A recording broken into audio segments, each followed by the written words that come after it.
This video will just give you an overview of the Blackboard course, what to look for, where you can find items, and how it'll just be set up for the semester. So when you first enter the course, this is the page that you'll be directed to, the course information page.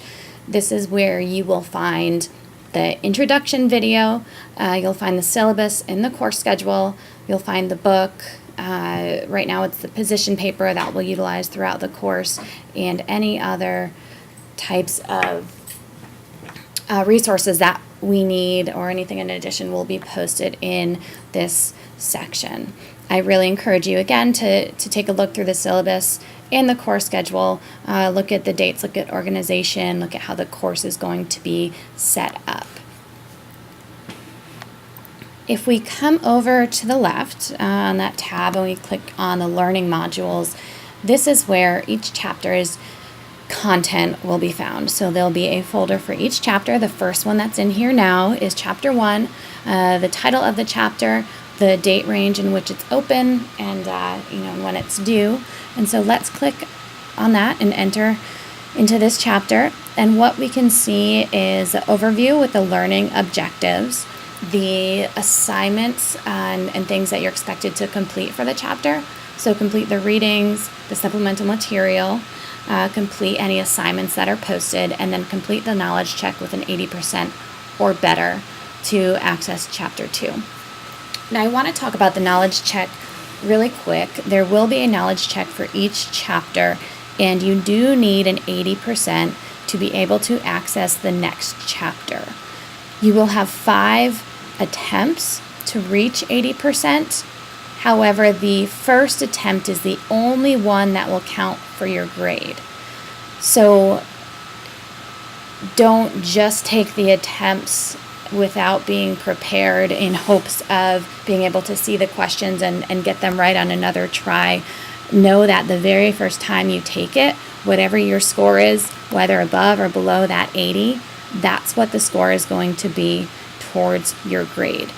If you get a 70, your score is a 70, and you still have to take the exam or the quiz, again to achieve an 80 for that access to the next chapter on its start date. If you're confused about that, please let me know. The reason for this is so that we can make sure that you're reviewing material, that you understand the material, and so that you don't get behind, since this is an online and more self-directed course. The next section will include the readings for this specific chapter. Pages 1 to 16 and 21 to 34. We'll be skipping section 1.4. The focus for these chapters should be thinking about explaining the need for integrated training and nutrition plan, etc. These aren't necessarily things that you have to answer and submit, but they're a way to direct your reading and your studying to prepare for the knowledge check and for the exams coming up. The next assignment for this chapter will be reviewing the 2015 to 2020 dietary guidelines and thinking about what makes these guidelines different from guidelines in the past, and really how it relates to athletes. Some of this might be review for you, but we need to make sure everybody has a baseline if it's not, and we can orient you here. After the readings, you'll see that there's a spot for lecture media. That's if a lecture is posted or if a video that's relevant is posted.